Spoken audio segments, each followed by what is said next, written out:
Welcome to the Positive Spiritual Living Podcast, brought to you by Unity on the Bay. This is your positive path for spiritual living.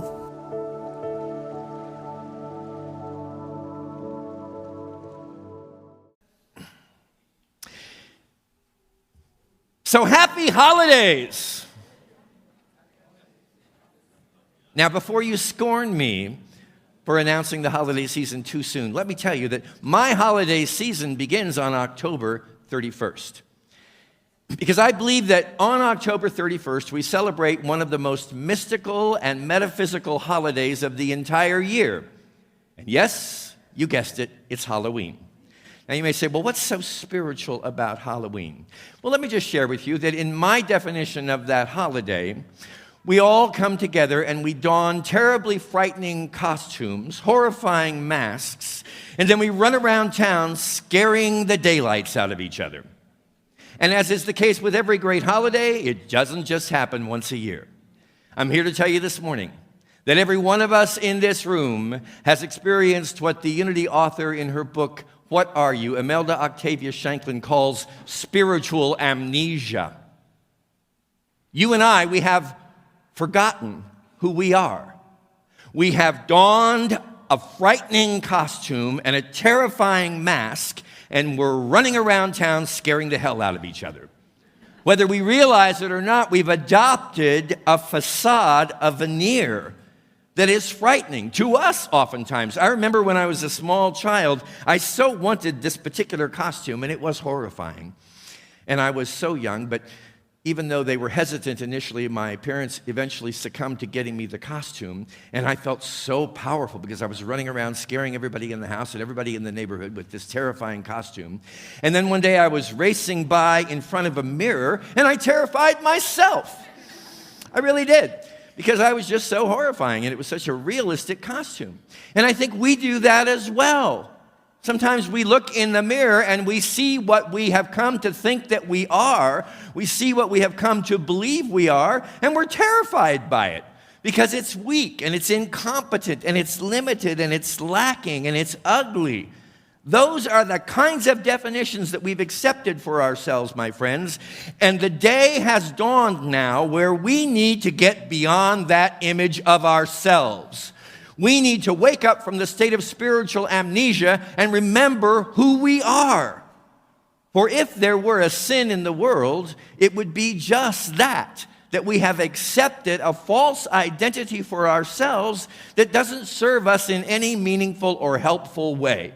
It does no good for us to walk around town trying to convince ourselves and other people that we're ghostly and ghoulish. And yet, hear me, that is the identity we so often accept for ourselves. I've often said, even though Scripture, I believe, says that money is the root of all evil, I say money is not the root of all evil. The root of all evil is low self-esteem. The root of all evil is going out into the world with a low image of yourself and then spending your days trying to convince yourself and everybody else that you're something more than this low image that you're holding of yourself. And the only reason I would compare it to a sin if I believed in sin, which I don't, would be because of the manner in which it puts the bushel over the light of the world that in fact we are. So we're studying right now this wonderful book called Daring Greatly by Dr. Brené Brown. This is the second of the 7-week series that we're involved in. A lot of you are studying in homes around the area during the week as well, and I'm applauding that. This whole book is based on one thing: mastering the art of becoming vulnerable. And you say to yourself, well, why would I want to be vulnerable? When I'm vulnerable, I'm weak. When I'm vulnerable, I'm susceptible. Let me redefine vulnerability for you this morning in terms of the holiday that's coming up around the corner.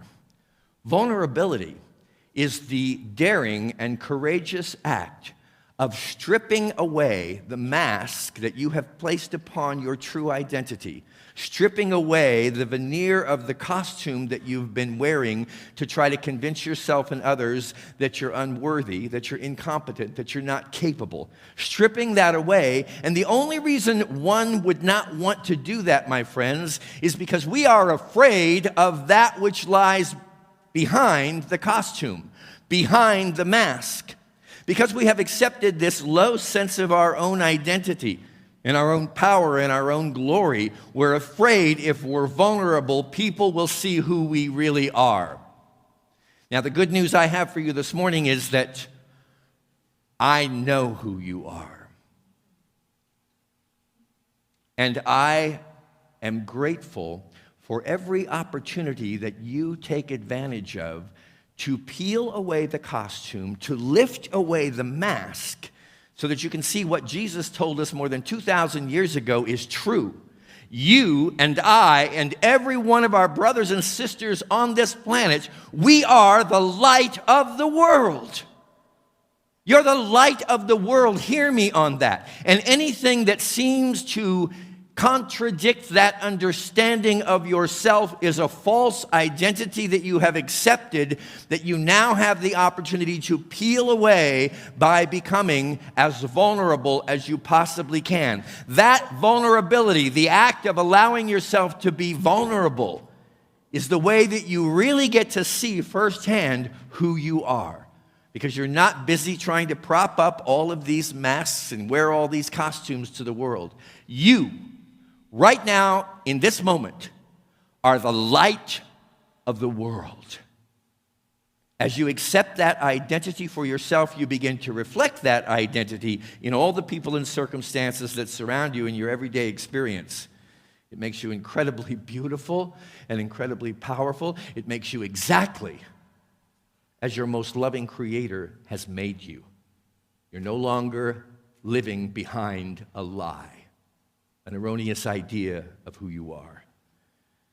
So Jesus tells us we're the light of the world. If it doesn't seem that way to you this morning, let me share with you a proposal here as to how we got in the predicament that we seem to be in right now. How we began to take on this sense of low self-esteem. How we began to put the costume on and cover ourselves with this mask, thus scaring ourselves and everybody else.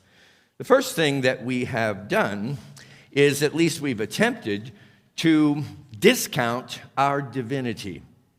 To discount our divinity. We are the light of the world. No, I'm not the light. I couldn't possibly be the light of, I would never be so presumptuous. I would never be so arrogant. Friends, being presumptuous and being arrogant has to do with hiding behind the costume and believing that you have the best one of all. When the reality is, you want that truth to come forth. In fact, right now, you're on this planet to remember it and to express it. You have the ability to stop discounting the quality out of which you've been made. You worship a God. Is that God quality? Do you think that God would create something less than quality? I don't think so. You're made in the image and the likeness of God. And it takes a lot to move through the levels of masks, because most of us are not just wearing one or two masks, my friends. We've been putting those masks over our face since almost the time we arrived on the planet. And a lot of those masks were put on us by well-meaning authority figures who also didn't believe they were worth anything, and they wanted us to be convinced that we also were not worth anything. Hear me on this.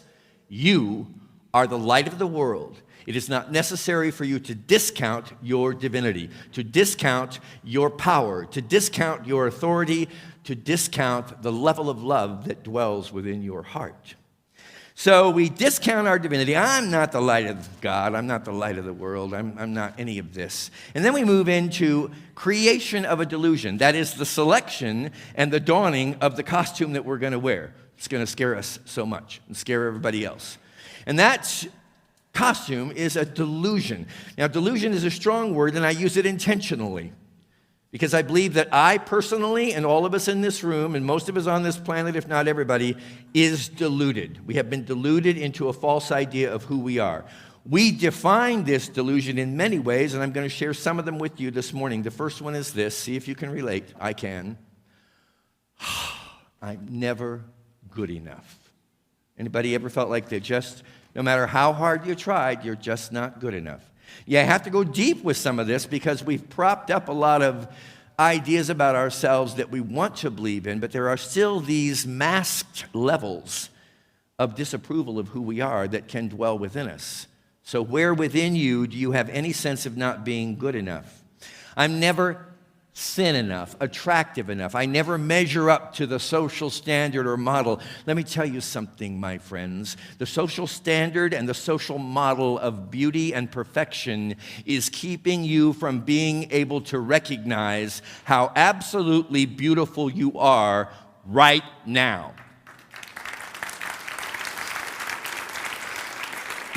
But it ain't easy when you're watching TV or you're on Facebook looking at all those, what do they call it, airbrushed models, and they're just perfect. Well, you're perfect too. All you need to do is start believing in your perfection and letting it shine forth. I'm never successful enough. No matter how many accolades, no matter how much achievement, recognition I get, I never seem to be successful enough. I'm never smart enough. I'm never extraordinary enough. Dear friends, please, please let that one go. I'm going to do a little exercise with you that I've done before. I want you to hold one or both hands in front of you. And I want you to, this is big. I want you to wiggle your fingers. Now look at your fingers. How is that happening? How is that happening? Really think about this. It's something you think you can do without even thinking. But you're wiggling your fingers. My friends, that's miraculous. That's extraordinary. And these kinds of things are happening all the time. Where in the world did you get the idea that you were anything less than extraordinary? We have to wake up. You know, I don't like going through hurricanes and storms and earthquakes at all. But I will tell you this, it does wake me up more deeply to the miracles that are in my midst right now. And it's so easy to fall asleep to that. So easy to fall asleep to that. So stop defining this delusion. You are the light of the world. Not only do we define the delusion, but then we do the most insane thing of all. We run around trying to protect our projection. We create a false image of who we are, and then we start throwing that image out to the world, trying to convince ourselves and others that we'll never be worth anything. So in that act of protecting projection, 3 major and highly harmful activities take place. The first one is shame. Do me a favor. If you don't do anything else after this morning, if this talk that I'm giving has no impact at all whatsoever, let it help you with one thing. Never, never, never say these 3 words. Shame on me.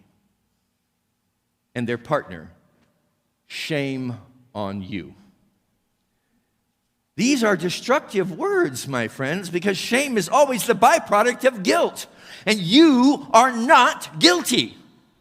It's the trial is over. The jury has spoken. You are not guilty. You've never been guilty of anything. You just came to believe that you were guilty of something. Most of us are going around going, I really feel guilty today. I'm not sure why I feel guilty, but I really feel guilty. Well, it's because you've accepted this delusion of yourself. So we often say here at Unity on the Bay, these things. No guilt, no shame, just God. Within you, within those you love, and within the members of the human family that we're all a part of, there is no guilt, there is no shame, there is only God. Accept that for yourself, and then you'll begin to see that it reflects in the world around you. The next one is comparison. Comparison. Where in the world do we get off comparing ourselves to every... Let me tell you something this morning, my friends. You cannot be you're incomparable. You, just as you are right now, if you release the need to compare yourself to other people, you are an exquisite, authentic, and hear me on this one of-a-kind original. The gifts of God, the makeup of the infinite, has come together to express in very individualized form as you. If you deny that and you don't let it live through you, you're not bringing your full contribution to what's going on with our planet right now. So stop comparing yourself. And then finally, the third ingredient is disengagement. what happens is that we start to feel fatalistic. No matter what I do, I'm not good enough, I'm not smart enough, I'm not attractive enough.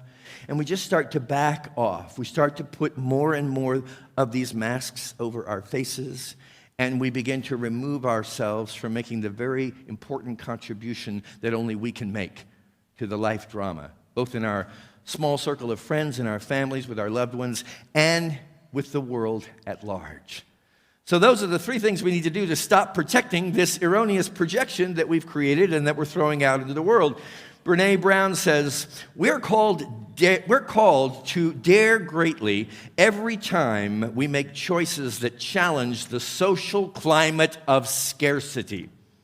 Now, it's important to hear those words, the social climate of scarcity, because we live in a social climate, a collective consciousness that's forever telling us that we are not enough. And every time you find the courage to be vulnerable, to be the divine reality that you really are, you stand in the face of everybody and everything out here that's tried to convince you that you weren't worth anything. And that does take courage, and it does take strength. Fortunately, both of those are divine qualities that are housed within your very being. So this morning, I'm going to invite you to join me in exercising your power of the spoken word, remembering that as you speak words, they quicken certain cellular activity in your being and body. So you want to speak these with me intentionally and adamantly. Are you with me? Are you with me? Yes. Power of the spoken word. So I want you to throw it out there, all right? Dig deep, get a hold of that energy level. I'm going to speak it first, and then I'll ask you to join me in speaking it. Here it is. And this is regardless of any social appearance or construct that would indicate contrary. I am happy, healthy, abundant, and free, exactly as God created me. Are you ready? This is daring greatly. This is daring greatly. So take a deep breath with me. We're going to dare greatly. We're going to be courageous. We're going to counter everything we've been told by the world of time and space. Here we go. I am happy, healthy, abundant, and free, exactly as God created me to be. Doesn't that feel good? It feels good because you know it's true. You know it's true. Beyond all the masks, beyond all the illusions, you know that it's true. Brené goes on to say this, experiencing vulnerability is not a choice. The only choice we have is how we're going to respond when we are confronted with uncertainty, risk, and emotional exposure. Try to be immune to being vulnerable in your life, my friends. It can't be done. There are always going to be those moments when you're going to be forced into vulnerability. So the question becomes, how are you going to respond to it? And I share with you 3 points this morning that will help you in responding to those moments when you feel most vulnerable, most afraid, and most naked before the whole world. Here it is. First of all, do not discount your divinity. You are made in the image and the likeness of the Almighty, which is orchestrating activity throughout an entire cosmos. Believe in that and give it a little credit. You didn't make yourself, though you may have tried to make yourself. God made you. So stand in that certainty. Don't discount your divinity. Declare your divinity. You're going to be walking around town all week going, I am a child of God. I am a child of God. And everybody's going to think you've gone bonkers. But the reality is you have finally become a little bit more sane because you've remembered who you are and you've given up the insane ideas in which you once believed. Next, don't define your delusion. Articulate your awesomeness. Happy, healthy, whole, and free, just as God created me. Happy, healthy, whole, and free, just as God created me. Articulate your awesomeness. And finally, don't protect the projection that you're throwing out there that's based on erroneous ideas and belief. Expose yourself. Did he just say expose yourself? Expose your authenticity. Don't be afraid to be the only you on the planet. You're a unique, you're a totally original expression of the divine. I don't care what anybody has ever told you. You are in this room this morning to hear correctly. And this isn't me talking to you. This is you reminding yourself. You are the greatness. You are the grandness. You are the beauty. You are the splendor of everything you can possibly imagine and a lot more. God bless you.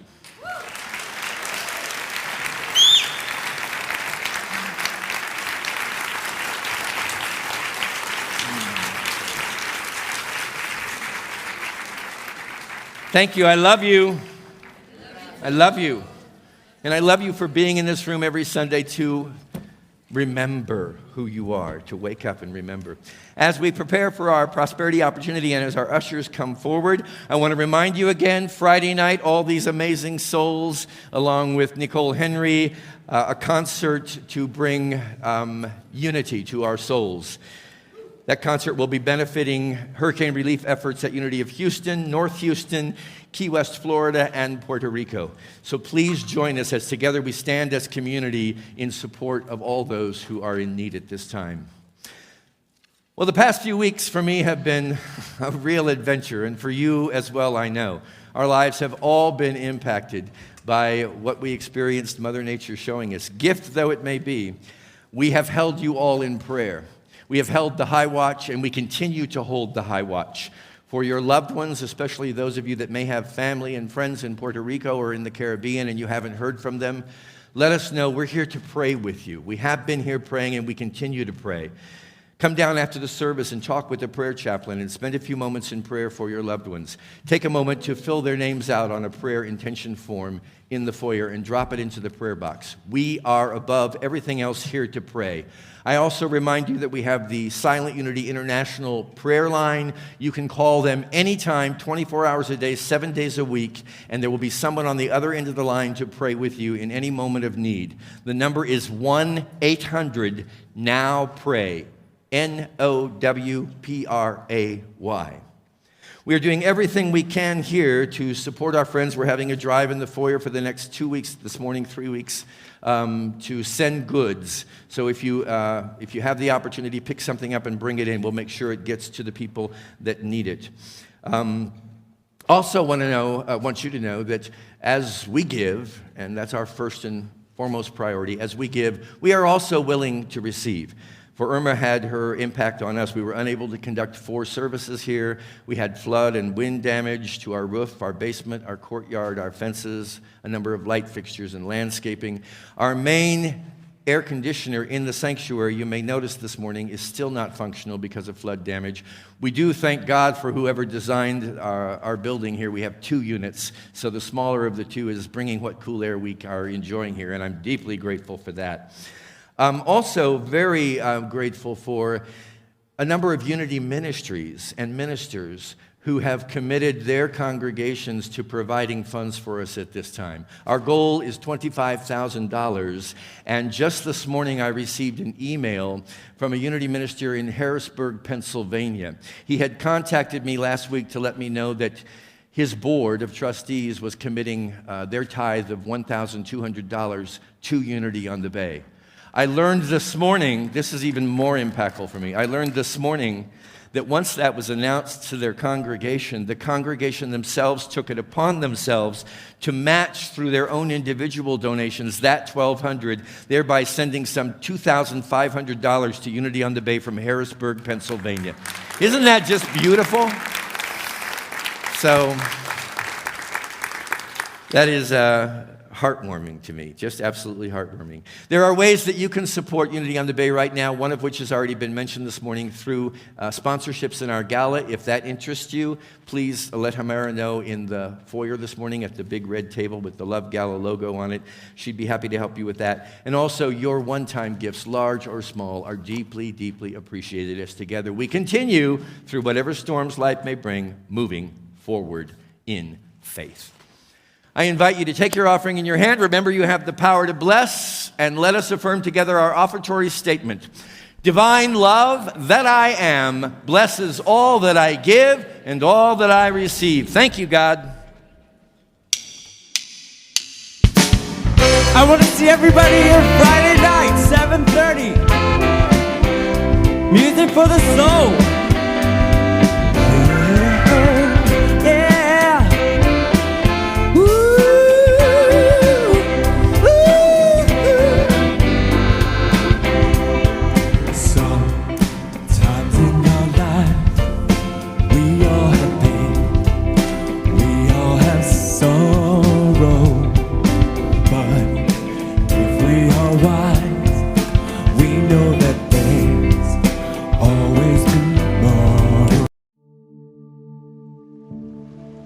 We hope you enjoyed this episode of the Positive Spiritual Living Podcast, brought to you by Unity on the Bay, a spiritual community located in Miami, Florida. Unity on the Bay is supported by the generosity of its community. If you'd like to make a donation or learn more about Unity on the Bay, please visit unityonthebay.org. You can also follow Unity on the Bay on Facebook, Instagram, and Twitter for even more positive spiritual inspiration. Until next time, thanks for listening and many blessings. Namaste.